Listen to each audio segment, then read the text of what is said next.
Alain, propos d'un Normand. Ligue pour la paix. Il existe des ligues pour la paix.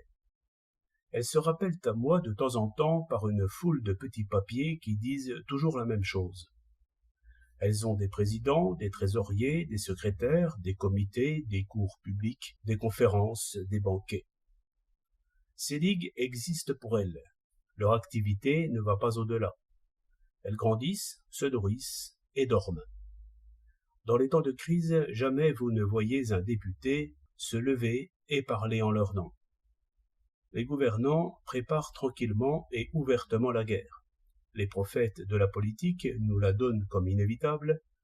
On élabore présentement un plan de construction navale pour la guerre qui nous coûtera des centaines de millions.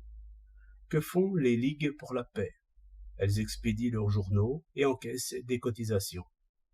Elles digèrent. Elles dorment. Que manque-t-il à ces bons gros poupons gorgés de lait dont toute l'affaire est de se nourrir et de dormir? Il leur manque la pensée. Je crois à la puissance de l'association dès qu'il s'agit de services mutuels bien définis, retraite pour la vieillesse, soins gratuits pour les malades ou indemnité en cas d'incendie. Mais dès qu'il s'agit de réformer des idées, de dissoudre des préjugés, de faire apparaître la vérité et la justice, je crois que l'individu doit agir seul et écrire sans prendre conseil, après avoir médité en silence. Toute société tue la pensée. Et voici comment. Ceux qui se mettent en société pour mieux penser ont un programme de pensée, c'est-à-dire des dogmes. Les orateurs qui y parlent savent d'avance qu'ils seront approuvés. S'ils s'écartent un peu des dogmes, ils inquiètent, ils attristent leurs amis. Cela se sent, car les foules agissent puissamment, par douches chaudes et froides. Il est inévitable alors que l'orateur tombe dans le lieu commun. Résultat, ils disent la messe. Ils chantent des psaumes. Tous dorment. J'étais allé entendre un jour un conférencier célèbre qui parlait pour la paix et soutenait des conclusions que je crois justes par des arguments ridicules. Je protestai, je ne fus pas compris.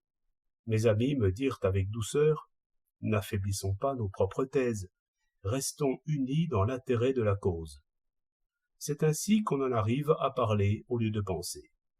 Le ligueur s'endort à la douce lumière de l'évidence. Il compte trop sur l'évidence.